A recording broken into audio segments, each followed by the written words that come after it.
انا بالنسبه لي الجيل الحالي للاي كلاس هو اوحش جيل لانه فقد كتير من هويه مرسيدس. بس يا ترى ايه احلى جيل للاي كلاس؟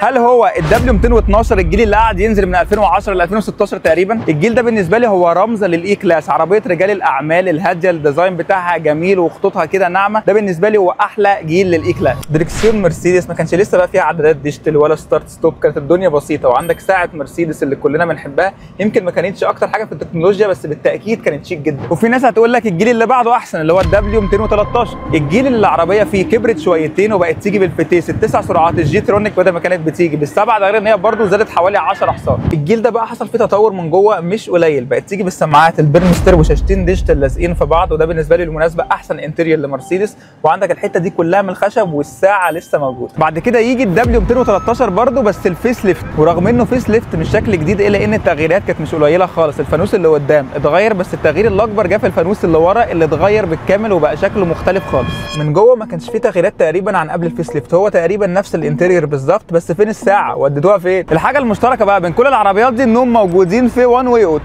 دي اي 200 2015 افنجارد اللي كانت اعلى مواصفه ساعتها، دي اي 200 2020 اكسكلوسيف ايام ما كان لسه فيه اللوجو اللي على قديمه ده، واخيرا دي اي 200 2021 اي ام جي فولي لودد.